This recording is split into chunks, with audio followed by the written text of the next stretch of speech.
તપોવન વિદ્યાલય Vadagam online શિક્ષણ કેન્દ્રમાં આપનું હાર્દિક સ્વાગત છે.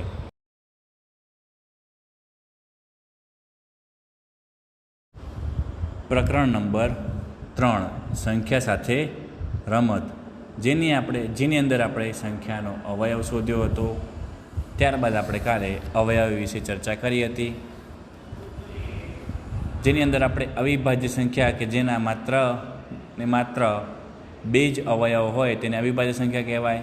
વિભાજ્ય સંખ્યા જે સંખ્યાના 2 થી વધારે અવયવ હોય તેને વિભાજ્ય સંખ્યા કહેવાય.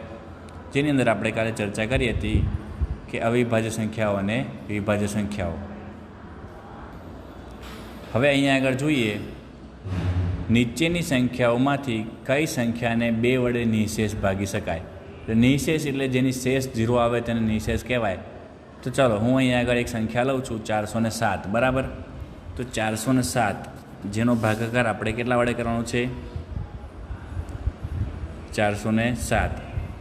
અહીંયા આગળ જો શું કીધું છે, નીચેની સંખ્યાઓમાંથી કઈ સંખ્યાને 2 વડે નિઃશેષ ભાગી શકાય, એટલે 2 વડે, બરાબર.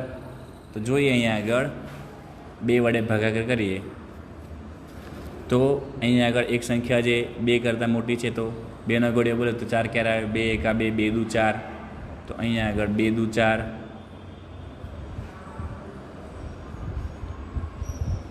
0. અહીંયા આગળ 0 ઉતર્યો તો 0 અહીંયા આગળ ભાગ ચલાવે 0 0, અહીંયા આગળ એક 0 મૂકી દેવાનું.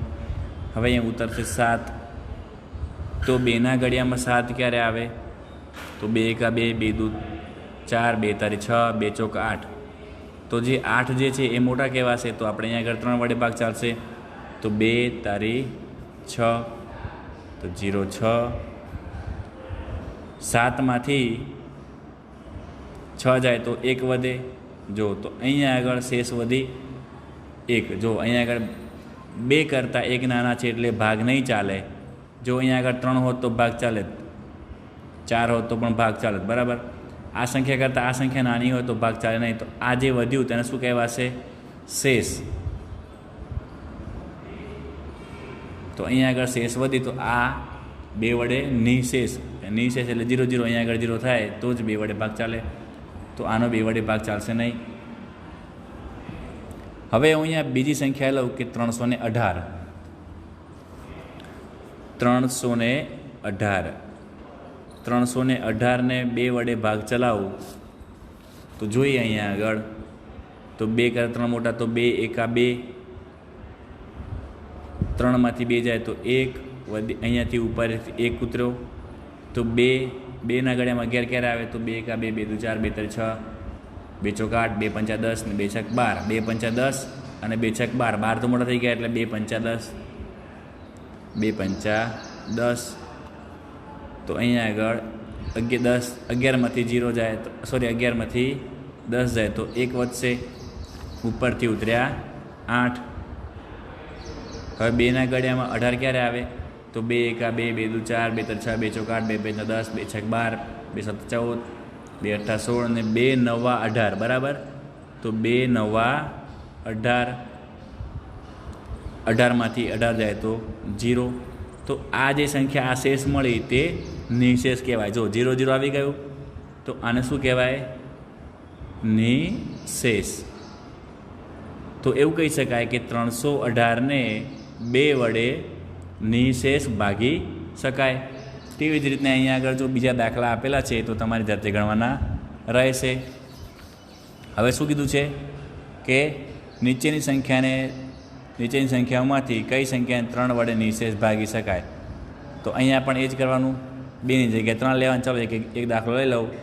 તો અહીંયા આગળ હું આ લઉં છું 1234. 1234નો 3 વડે ભાગાકાર કરીએ તો 3 કરતાં 1 નાનો કહેવાય. તો અહીંયા આગળ 2 સંખ્યા લેવાની. 3 એકા 3, 3 દુ 6, 3 3 9, 3 ચોક 12, તો 3 ચોક 12.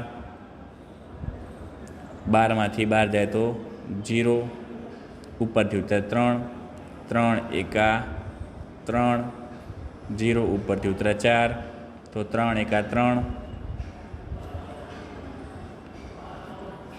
4માંથી 3 જાય તો 1. તો અહીંયા તો શેષ વધી, તો આ 1234ને 3 વડે નિઃશેષ ભાગી ના શકાય. તો આવી રીતના તમારે વર્ગીકરણ કરવાનું કે કઈ સંખ્યા નિશેષ ભાગી શકાય અને કઈ સંખ્યા નિશેષ ભાગી ના શકાય. તેવી જ રીતના અહીંયા આગળ 4 વડે છે, 5 વડે છે, 6 વડે છે,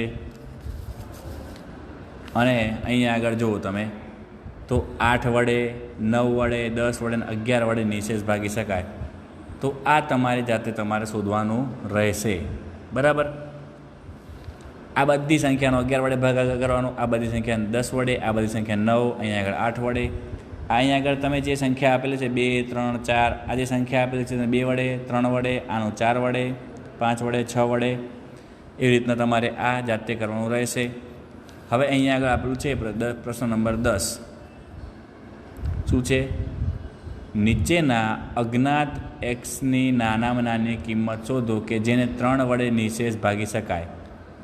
તો અહીંયા આગળ આ એક્સની કિંમત છે જે શોધવાની આપણે કે જેને આપણે નિશેષ ભાગી શકાય. તો એક્સની જગ્યાએ એવી કયો અંક લખીએ કે જે 3 વડે નિશેષ ભાગી શકાય. ચાલો આપણે એક્ઝામ્પલ લઈએ. પહેલાં તો 45, 26 ને એક્સ. અહીંયા આગળ જોઈએ 45, આ 26 અને આ એક્સ. એક્સની જગ્યાએ એવો કયો અંક લઈએ? ચલો આપણે 1 લઈએ. 45, 26, આ એક્સની જગ્યાએ આપણે 1 લઈએ. એક્સ બરાબર 1. બરાબર. એક્સની જગ્યાએ 1 લઈએ, એનો ભાગાકાર 3 વડે કરીએ તો જોઈએ નિશેષ આવે છે કે નથી આવતી. 3 એકા 3, 4માંથી 3 જાય તો 1, અને અહીંયા આગળ 5. 3 ના ગળે એમ 15 ક્યારે આવે? 3 પંચા 15.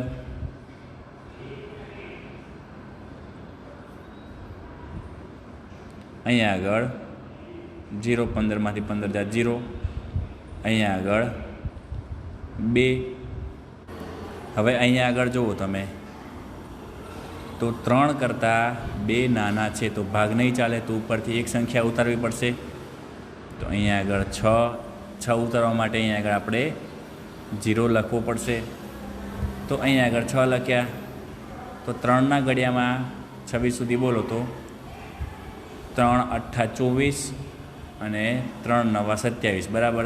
8 વડે ભાગ ચાલશે. 3 8 24. બરાબર. 6માં 4 જાય તો 2, અને 2માંથી 2 જાય તો 0. હવે ઉપર વધ્યો 1, તો અહીંયા આગળ 1. તો 3ના ઘડિયામાં 21 ક્યારે આવે? તો 3 7 21. 21માંથી 21 જાય તો 0. તો અહીંયા આગળ આપણે 1 લખીએ તો આ સંખ્યાને 3 વડે નિશેષ ભાગી શકાય. તો અહીંયા આગળ જે આવશે નાનામાં નાની કિંમત જે આવશે અહીંયા આગળ x બરાબર 1. તો આ એક્સની જગ્યાએ શું મૂકી શકાય આપણે? 1. તેવી જ રીતના અહીંયા આગળ તમે આ એક્સની જગ્યાએ ગમે તે કિંમત લખવાની નાનામાં નાની, 1થી ચાલુ કરવાની. 1 2 3 4 5 ગમે તે લખીએ કે જેનાથી આપણે નિશેષ ભાગી શકાય. તો ચાલો હવે જોઈએ. અહીંયા આગળ જુઓ, નીચેનામાં અજ્ઞાત એક્સની નાનામાં નાની કિંમત શોધો કે જેથી સંખ્યાને 11 વડે નિશેષ ભાગી શકાય. બરાબર. તો અહીંયા આગળ આપણે પહેલો એક્ઝામ્પલ જોઈએ, જેની અંદર આપણને આપેલ છે 944x. તો અહીંયા આગળ લખીએ 944 અને આ એક્સ. આ એક્સની એવી કિંમત શોધવાની કે જેને 11 વડે નિશેષ ભાગી શકાય. તો પહેલાં આપણે લખીએ 1 લખીએ. 944ની જગ્યાએ આ એક્સની જગ્યાએ 1 લખીએ. તો અહીંયા 11 વડે ભાગાકાર કરીએ તો 11. અહીંયા આગળ જો 2 છે, 2 સંખ્યા છે તો 2 સંખ્યા વડે ભાગાકાર કરીએ. 11 એકા 11, 11 દુ 22, 11 33, 11 ચોક 44, 11 55, 11 છક 66, 11 77, 11 88, 11 9 99. 88 આવશે. જો 99 કરતાં 94 નાના કહેવાય તો 11 88. બરાબર. તો અહીંયા આગળ ભાગ ના ચાલે તો અહીંયા આગળ 4ની જગ્યાએ 14 અને અહીંયા આગળ આવશે 8. 14માંથી 8 જાય તો કેટલા વધશે? 6. ઉપર ત્યાં ઉતર્યો 4. હવે 11નો ગળે 64 સુધી બોલો તો 11 એકા 11, 11 દુ 22, 11 પંચા 55 ને 11 છક 66. તો અહીંયા આગળ 55 આવશે. 11 પંચા 55. તો અહીંયા આગળ 14 અને અહીંયા આગળ આવશે કેટલા આવશે? અહીંયા આગળ 5. 14માંથી 5 જાય તો 9, 5માંથી 5 જાય તો 0. હવે ઉપરથી ઉતર્યો બીજો ચોગડો, સોરી ઉપરથી ઉતર્યો 1, 4 આવી ગયા એટલે અહીંયાથી ઉતર્યો 1. તો હવે જોઈએ 91 આવ્યા અહીંયા આગળ.